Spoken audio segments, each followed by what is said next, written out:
ہمارے پڑوس میں ایک خاتون رہنے کے لیے آئی تھی۔ ان کا نام جانوی تھا۔ ایک دن صبح کو دیکھا کہ ان کے شوہر کام کے سلسلے میں شہر سے باہر چلے گئے ہیں۔ اسی دن زوردار بارش ہو رہی اور اچانک ان کے گھر میں بجلی چلی گئی۔ وہ اکیلے گھر میں ڈر گئیں، اس لیے وہ ہمارے گھر آ گئیں۔ اس دن جو کچھ ہوا وہ آپ سن کر ضرور حیران ہوں گے۔ میں آکاش ہوں اور میں BSc نرسنگ کی آخری سال میں پڑھ رہا تھا، اسی لیے میں گھر سے دور ہاسٹل میں رہتا تھا۔ ہمارا گھر بہت بڑا تھا اور وہاں بہت سے لوگ رہنے آتے تھے۔ ہمارے گھر کے بالکل سامنے ایک نئے شادی شدہ جوڑے نے بھی رہائش اختیار کر لی تھی۔ پہلے 4-5 دن میں نے ان کی طرف کوئی خاص توجہ نہیں دی کیونکہ مجھے دوسرے کاموں میں مصروف رہتا تھا۔ انہیں دیکھ کر مجھے کوئی دلچسپی نہیں تھی۔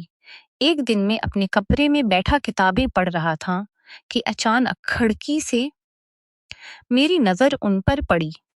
ایک شخص ہاتھ میں بیگ لیے باہر جا رہا تھا اور جانوی انہیں دروازے تک چھوڑنے آئی ہوئی تھی۔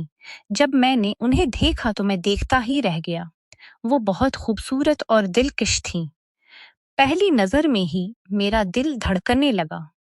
تھوڑی دیر بعد انہوں نے اپنے شوہر کو بائے بائے کہا اور پھر مجھے دیکھنے لگے۔ ان کی آنکھوں میں کاجل اور ہونٹوں پر سرخ لالی لگی ہوئی تھی۔ پھر وہ اندر چلی گئیں اور دروازہ بند کر لیا۔ روزانہ شام کے 6 بجے میں چھت پر بنے باتھ روم میں نہانے جاتا۔ ایک صبح میں نے دیکھا کہ وہ بھی اپنی چھت پر کپڑے سکھا رہی تھی۔ انہوں نے بلیک کلر کی ٹی شرٹ اور پینٹ پہن رکھی تھی۔ انہیں دیکھ کر مجھے لگا کہ آج میری قسمت کھل گئی ہے، مجھے ان سے دوستی کرنی چاہیے۔ اس کے قریب پہنچنے کا یہی ایک راستہ تھا۔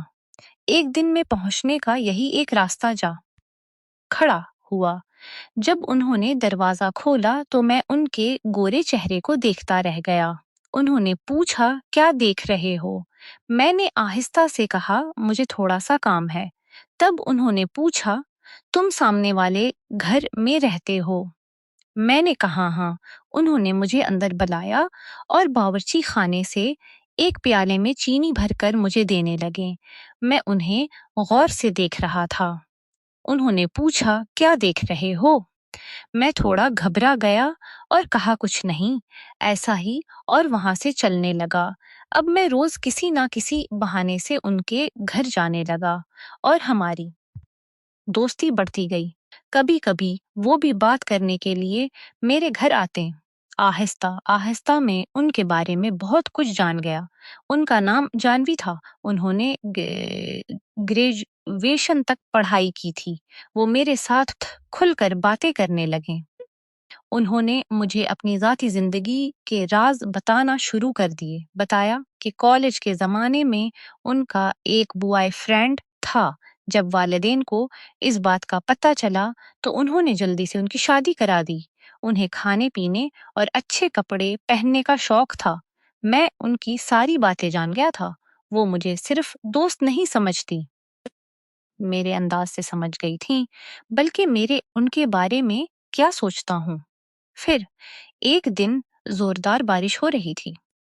رات کے قریب 10 بجے اچانک میرے گھر کے دروازے پر دستک ہوئی۔ میں نے دروازہ کھولا تو سامنے جانوی کھڑی تھیں۔ انہوں نے گلابی رنگ کی ساڑی پہن رکھی تھی جو بارش میں بھیگ چکی تھی، اور اس وجہ سے وہ اور بھی خوبصورت لگ رہی تھیں۔ اتنی رات گئے انہیں دیکھ کر میں حیران رہ گیا اور میرا دل تیز دھڑکنے لگا۔ میں نے انہیں اندر آنے کو کہا۔ میں نے انہیں تولیہ دیا۔ انہوں نے ہاتھ پاؤں پوچھے اور تولیہ صوفے پر رکھ دیا۔ میں نے پوچھا، میرے گھر آنے کی کیا وجہ ہے؟ انہوں نے بتایا کہ بارش کی وجہ سے ان کے گھر میں بجلی چلی گئی ہے اور ان کے شوہر گھر پر نہیں ہے۔ اکیلے گھر میں انہیں ڈر لگ رہا تھا۔ میرے گھر میں انورٹر کی وجہ سے بجلی تھی۔ ہم دونوں آرام سے بیٹھے اور باتیں کرنے لگے۔ میں نے پوچھا، آپ کے شوہر کیا کام کرتے ہیں؟ کیونکہ جب بھی میں آپ کے گھر جاتا ہوں تو آپ کے شوہر باہر ہی ہوتے ہیں۔ یہ سن کر جانوی تھوڑی اداس ہو گئیں اور چپ بیٹھ گئیں۔ میں نے کہا، کیا بات ہے؟ کیا میں نے کوئی غلط بات پوچھ لی؟ ان کا چہرہ ناراض لگا۔ وہ صرف مجھے دیکھتی رہیں اور ان کی آنکھوں میں آنسو بھر آئے۔ آنسو دیکھ کر میں حیران رہ گیا۔ میں نے پوچھا، آپ رو کیوں رہی ہیں؟ پھر انہوں نے مجھے ایک ایسی بات بتائی جس سے میں بہت حیران ہوا۔ انہوں نے کہا کہ ان کے شوہر کی کسی اور عورت سے دوستی ہے، اسی لیے وہ بہانے بنا کر اس عورت کے ساتھ وقت گزارتا ہے۔ یہ سن کر مجھے بہت تعجب، اتنی خوبصورت اور پیاری بیوی ہونے کے باوجود وہ کسی اور کے پاس کیوں جاتا ہے؟ آکاش، تم میرے چہرے کو محبت بھری نظر سے نہیں دیکھتے، پھر بھی وہ اس عورت کے ساتھ رہتا ہے۔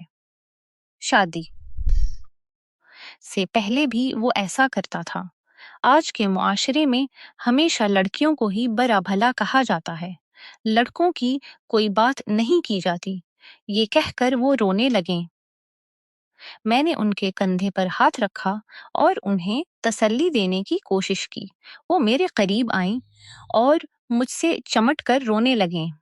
روتے ہوئے وہ کہنے لگیں، آکاش، تم میرے ساتھ دل سے وقت گزارو اور مجھ سے باتیں کرو، مجھے بہت اچھا لگتا ہے۔ میں نے کہا، آنٹی، ایک لڑکی کی زندگی میں ایک لڑکا اور ایک لڑکے کی زندگی میں ایک لڑکی ہوتی ہے اور دونوں مل کر رشتہ بناتے ہیں۔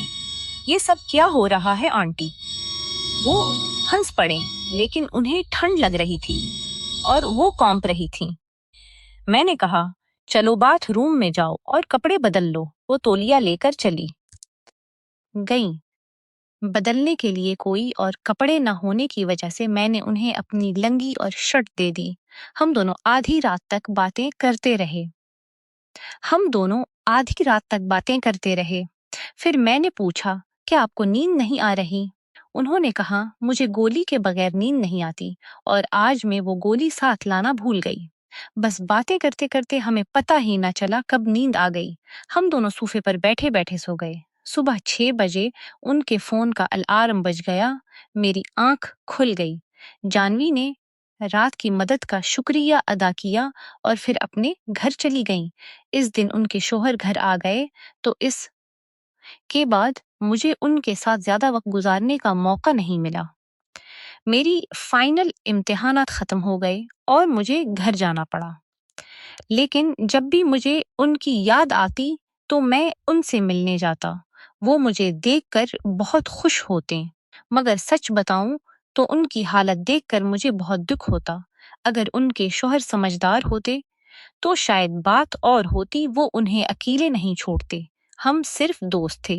میں نے کبھی ان کی مرضی کے خلاف کوئی قدم نہیں اٹھایا، لیکن اس کے بعد جو کچھ ہوا اس کی تفصیل میں ابھی نہیں بتا سکتا۔ آگے کیا ہوا یہ جاننے کے لیے پارٹ 2 کا انتظار کیجیے اور دوسری قسط دیکھنے کے لیے چینل کو سبسکرائب کر لیجیے۔